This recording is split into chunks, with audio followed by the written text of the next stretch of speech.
she went out and said to her mother, "What shall I ask for?"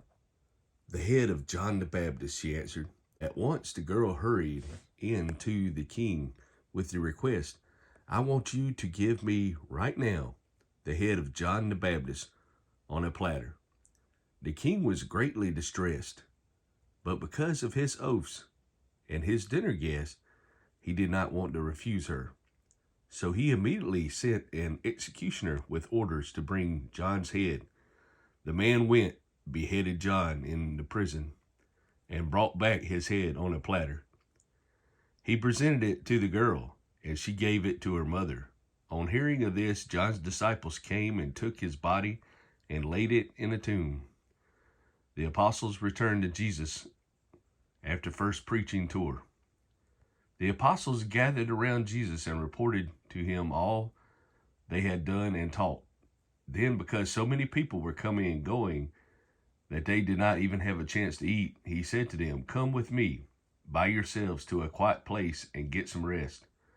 5,000 fed. So they went away by themselves in a boat to a solitary place. But many who saw them leaving recognized them and ran on foot from all the towns and got there ahead of them. When Jesus landed and saw a large crowd, he had compassion on them, because they were like sheep without a shepherd.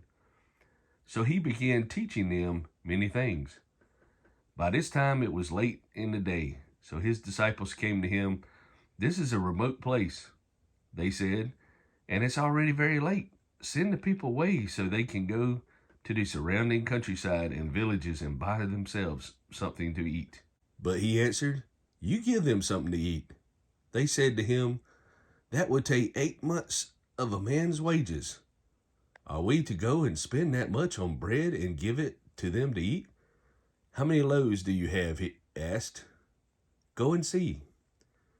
When they found out, they said, 5 and 2 fish.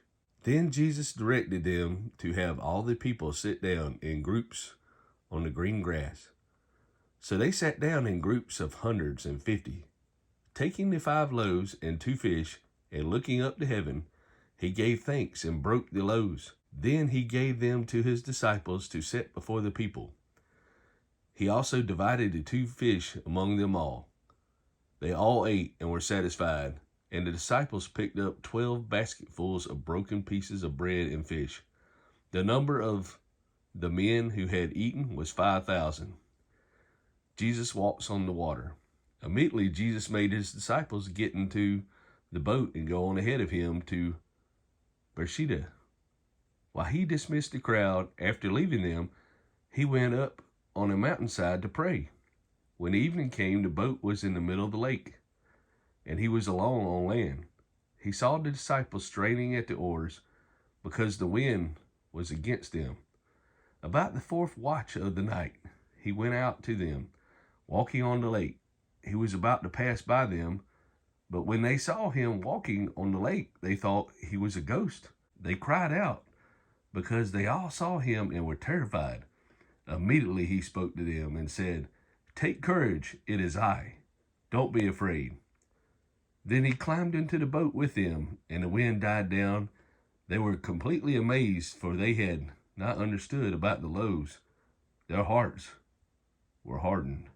Greek, take 200 denarii.